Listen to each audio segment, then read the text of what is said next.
Morning जपा session में आने के लिए सभी भक्तों का बहुत बहुत धन्यवाद। आज का श्रीला प्रभुपाद जी का कोट है 1968 letter to Garg Muni. You are mine and I am Krishnas, therefore you are also Krishna's.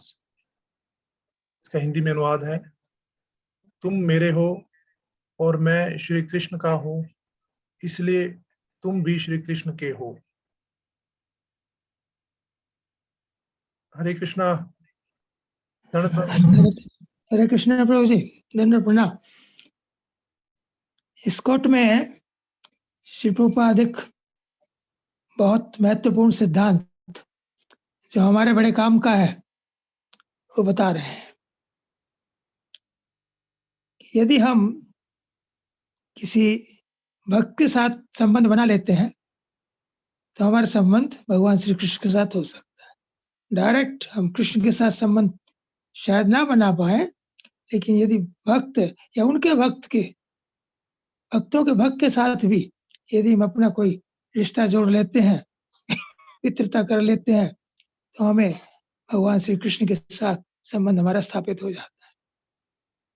भगवान विष्णु कहते हैं,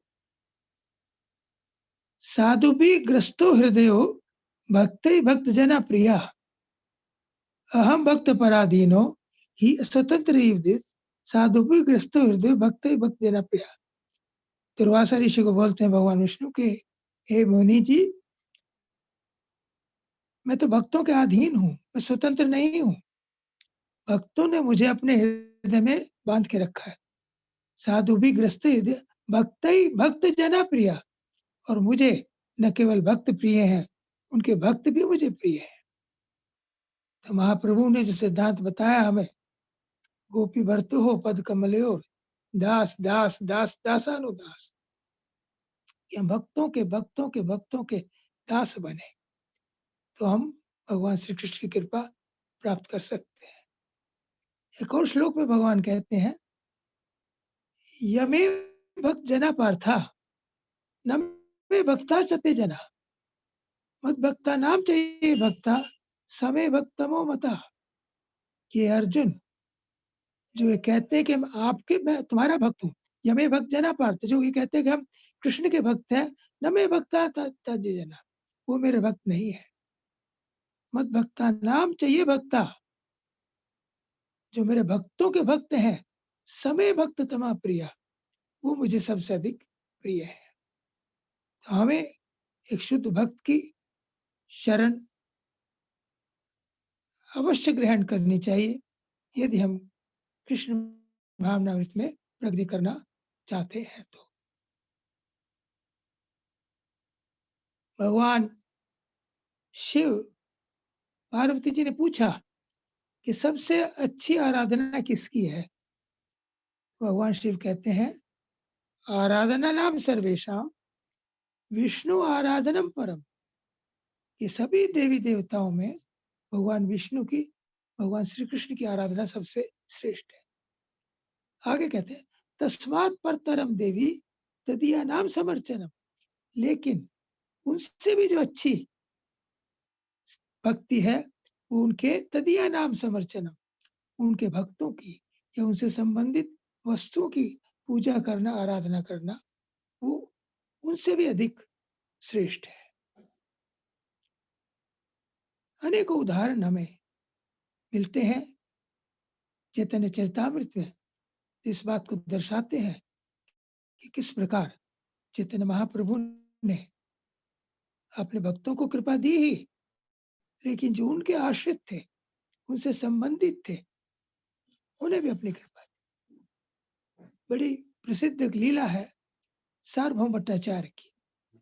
सार्वभौम भट्टाचार्य महाप्रभु के बहुत अच्छे भक्त बन गए। वो पहले वेदांती थे, मायावादी थे, लेकिन बाद में इतने अच्छे बने, वो कहते हैं, मुक्ति शब्द कहे मने होए तृणा घृणा त्रास, कि मुक्ति शब्द कहने से मेरे मन में घृणा और त्रास उत्पन्न होता है।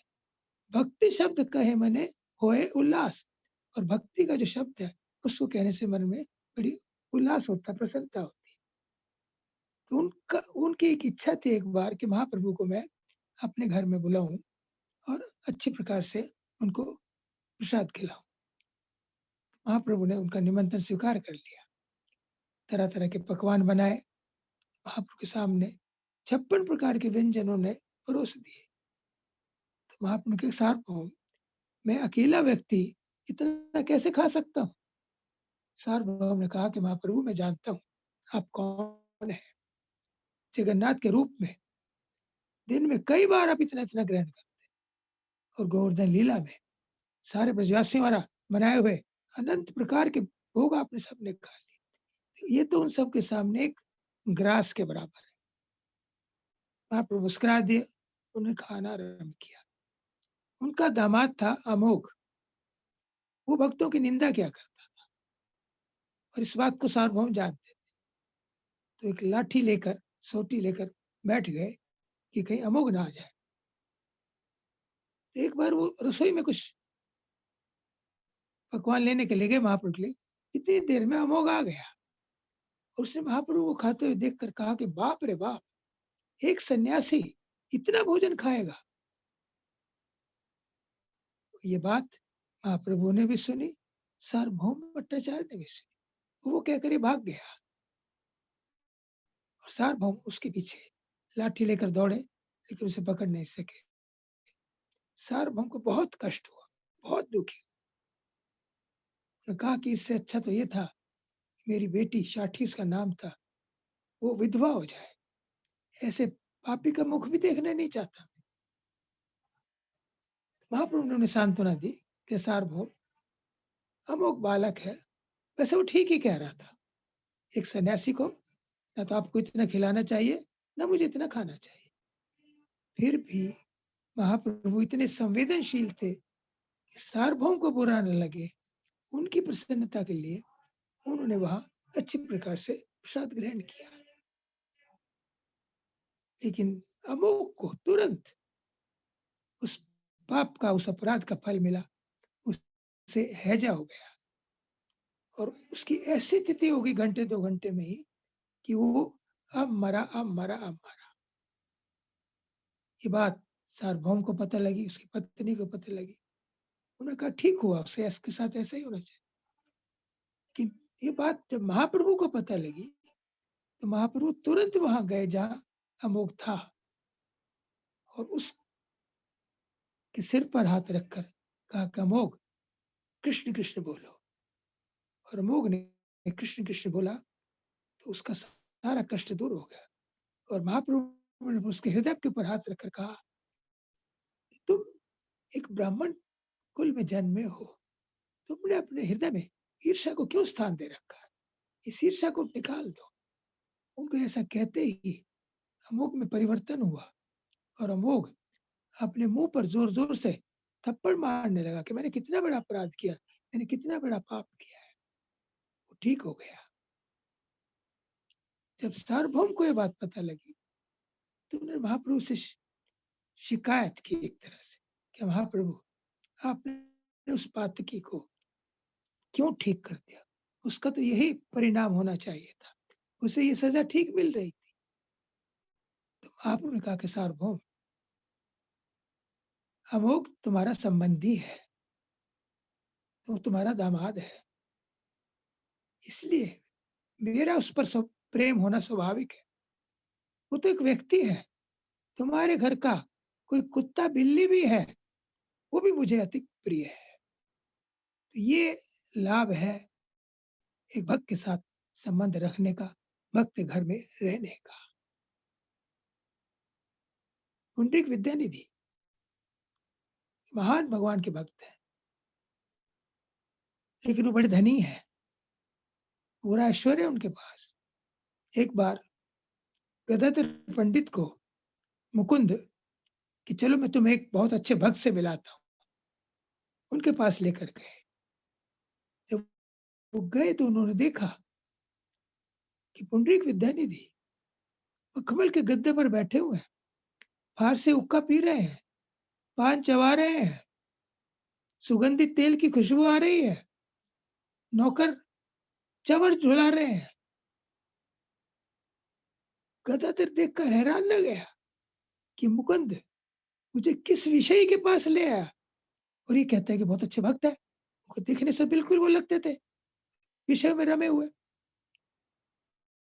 मुकुंद उनकी बात को समझ गए। कहा कुछ नहीं था उन्होंने, लेकिन मुकुंद उनकी भावना को समझ गए और उन्होंने श्रीमद् भागवत का एक श्लोक पढ़ा। अहो बकीयम स्तन कालकूट जिंघासया पायत पिसाद्वी लेभे गतिम धात्री मुचिताम ततो अन्यम कम व दयालु शरणम ब्रजेम, जिसमें भगवान श्री कृष्ण की करुणा का वर्णन है कि कृष्ण कितने कृपालु हैं, उन्हें छोड़कर मैं और किसके शरण में जाऊं, जिन्होंने उस बकी को, उस पूतना को, जो अपने स्तनों पर जहर लगाकर उन्हें मारने आई थी, उसे भी मां की गति दे दी। जब पुंडरीक विद्यानिधि ने ये श्लोक सुना तो हा कृष्ण कहते हुए अपनी शैया से नीचे उतर गए, जमीन पर लौटने लगे। उनके सिल्क के जो कपड़े से वो धूल से भर गए, उनके बाल बिखर गए, रोने लगे, उनकी आंखों से आंसू बहने लगे, उनके शरीर के रोम खड़े हो गए, उनमें सभी अष्ट सात्विक विकार प्रकट हुए। इन भावों को देखकर गदाधर को समझ में आया कि अरे ये कितने महान भक्त हैं, और मैंने इनके प्रति ऐसा सोचकर अपराध किया।